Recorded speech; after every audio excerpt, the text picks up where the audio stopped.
From time to time, I like to catch up with my friends and family who are still in grade school. I'm 19, and just less than a year ago, I was still in high school. But I still love seeing the differences of opinions between me and my younger loved ones. Something that comes up pretty often in our conversations is the complaint of the grade school system.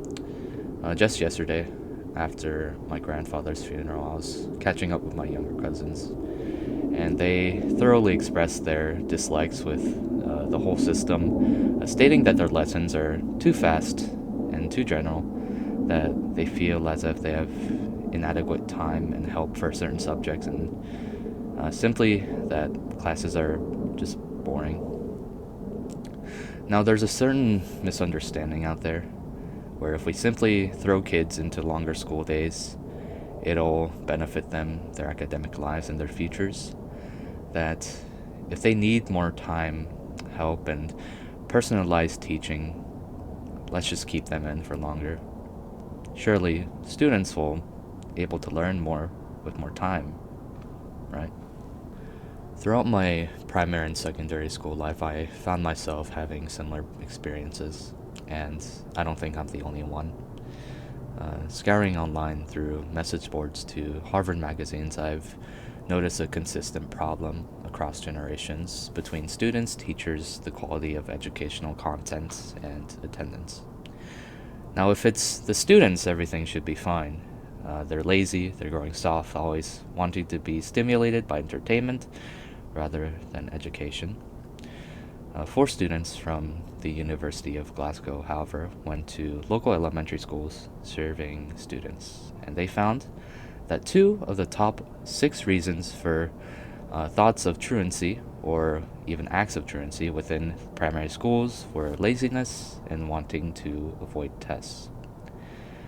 Though it wasn't because they just simply didn't want to attend, but it was because simply and pretty concerningly that the curriculum was overwhelming.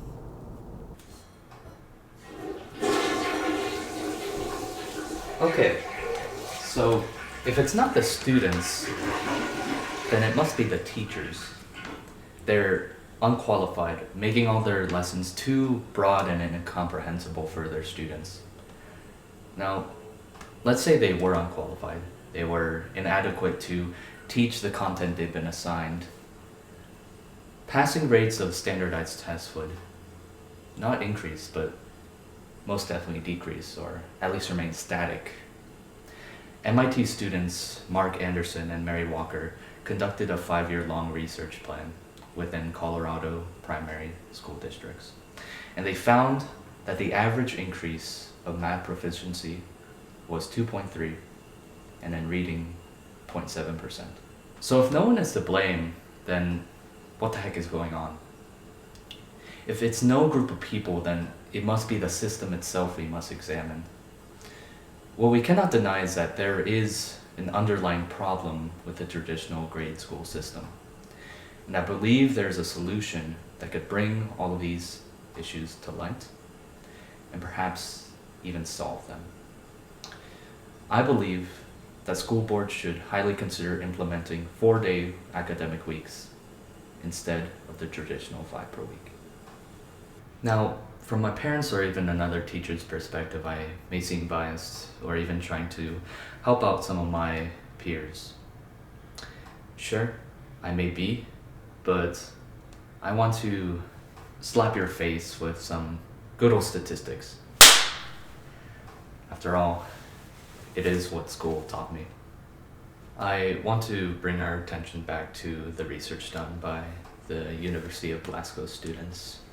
The one where they surveyed students' reasons for thoughts of truancy or even just disliking school due to laziness or wanting to avoid tests. Like I said before, their thoughts and their opinions stem from being overwhelmed by their curriculum. Think about it this way. You're in a place of constant learning for 35 to 35 hours per week, taking in new information. When you finish a subject, you move on to the next, then the next, then the next. From that, you become weary, lazy even. Before you know it, you're tested on said subject, but your young, developing brain is still absorbing what just happened a few hours ago, or maybe even a day ago. What do you do then? You give your children more time to process, personalize, and relearn their new discoveries and thoughts. The 4-day school week is not unheard of, nor is it new in any way.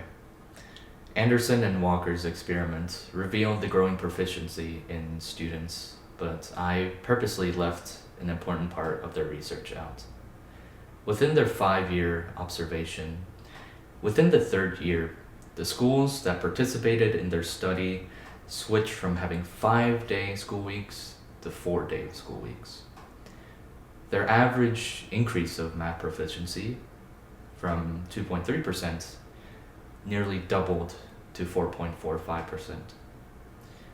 Their increase of reading skyrocketed from 0.7% to 6.05%, nearly 9-fold within the same window of time. Not only are 4-day school weeks shown to be as effective as 5-day weeks, but potentially even be superior compared to the traditional 5-day week. All of that sounds great, but what about the teachers? A school in its simplest form is still an institution, and if a major part of an institution is inadequately prepared, it cannot institute. Students from the Missouri State University conducted an experiment, observing the effect of 4-day school weeks across 3 independent Missouri State public school districts. Teachers were asked to fill out a survey on a scale of -2 to +2, indicating degrees of agreement. Across the 3 districts, 136 teachers responded, and the university students found that on average, teachers felt as if the quality and the clarity of their content has been increased with a score of 1.53. Teachers also on average put 1.6 for feeling a boost in morale and productivity. As for wanting this to be a permanent change, 1.72. One of the main criticisms for the 4-day school week is that teachers may be the one receiving the short end of the stick. On paper, yeah, that is the case, but the increase of learning and engagement applies to teachers as well, with greater efficiency, productivity, and satisfaction. Before I end off, I want to share a quote with you from the professor of philosophy from the University of London and Sheppard.